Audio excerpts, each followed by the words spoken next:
नमस्कार दोस्तों, जय जोहार। मैं कौशल तिवारी और बिहनिया संझा में आपका स्वागत है। योग सिखाते सिखाते धंधेबाजी में उतरे बाबा रामदेव की मुसीबत कम होने का नाम ही नहीं ले रही है। लगातार विवादों में फंसते रहे हैं वे, और हालत ये है कि अब घटिया सामान तक वे बेचने लगे हैं और न्यायालय ने इस वजह से सजा और जुर्माना तक ठोक दिया है। यह खबर हम विस्तार से बताएं उससे पहले बता देते हैं कि बाबा रामदेव पहली बार सुर्खियों में नहीं है। देश के प्रधानमंत्री नरेंद्र मोदी के सबसे दुलारे बाबा में से एक है बाबा रामदेव। उन पर कई तरह के आरोप लगे हैं। सत्ता के साथ नैरेटिव सेट करके अपने धंधे को बढ़ाने का जो खेल खेला वह भी कम चौंकाने वाला नहीं है, और न ही देसी के नाम से सब कुछ परोस देने वाले बाबा को लेकर सुर्खियां तब बनी जब केंद्र के स्वास्थ्य मंत्री ने उनके बनाए कोरोनिल को लेकर सामने आए। कोरोना में लोग तड़प रहे थे, मर रहे थे, और इसी बीच आपदा में अवसर की तलाश करते हुए कोरोनिल की दवा लाई गई। यह विवाद इतना बढ़ा कि बाजार से कोरोनिल वापस लेना पड़ा। सुप्रीम कोर्ट में भी मामला पहुंचा। भ्रामक विज्ञापन को लेकर सुप्रीम कोर्ट ने जब फटकार लगाई तो बाबा रामदेव और उनके सारे समर्थक तिलमिला उठे। कई तरह के नैरेटिव बनाने की कोशिश की गई, लेकिन सुप्रीम कोर्ट के सामने बाबा को गिड़गिड़ाना पड़ा। भ्रामक विज्ञापन को लेकर बाबा विवाद में आ गए थे। लेकिन अब जो ताजा मामला आया है वह भी बेहद हैरान कर देने वाला है। हालांकि बाबा के प्रोडक्ट को लेकर कई तरह के विवाद रहे हैं। उनके बनाए प्रोडक्ट की गुणवत्ता को लेकर हमेशा ही सवाल उठते रहे हैं, लेकिन पहली बार पिथौरागढ़, उत्तराखंड में है पिथौरागढ़, वहां बेरीनाग गांव में सैंपल इकट्ठा किया जाता है लोगों की शिकायत पर। नवरत्न इलायची सोन पापड़ी का सैंपल फेल हो जाता है, यानी यह घटिया थी।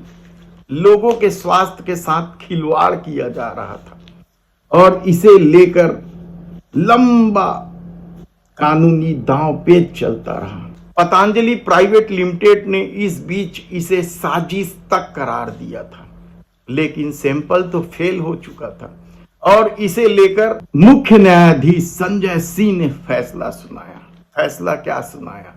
पतंजलि प्राइवेट लिमिटेड के असिस्टेंट मैनेजर अभिषेक कुमार को दोषी पाया गया है।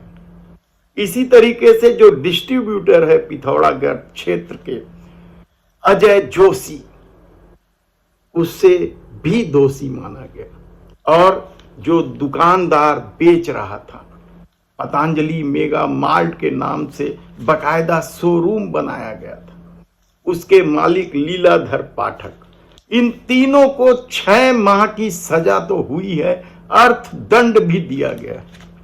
यानी आप सोचिए कि धर्म की आड़ में योग सिखाते सिखाते धंधेबाजी का जो खेल खेला बाबा रामदेव ने, उसकी परतें खुलने लगी हैं। मोदी सरकार के संरक्षण में यह सब कुछ चल रहा है कहा जाए तब भी गलत नहीं होगा। कहा जाता है कि कई सारे विवादों में बाबा रामदेव है और मोदी सरकार की संरक्षण की वजह से उत्तराखंड में भी उनके खिलाफ कुछ नहीं हो रहा था। यानी उत्तराखंड सरकार का भी संरक्षण बाबा रामदेव को प्राप्त है कहा जाए तो गलत नहीं होगा। उत्तराखंड सरकार यानी डबल इंजन की सरकार, वहां भी भारतीय जनता पार्टी की सरकार।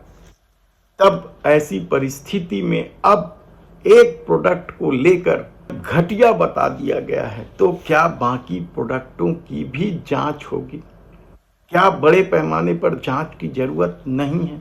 क्योंकि इस दौर में मसाले को लेकर भी कई तरह की खबरें आ रही है। MDH मसाला, कई देशों ने प्रतिबंध लगा दिया है। भारत में भी जांच की बात की जा रही है।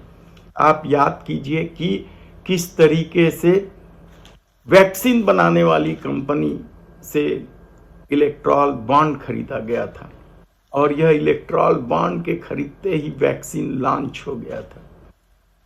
उन घटिया दवाओं से भी पैसा वसूला गया और जांच रोका गया इलेक्ट्रॉल बॉन्ड के जरिए। क्या कुछ लोगों की जान के साथ खिलवाड़ इस दौर में हो रहा है?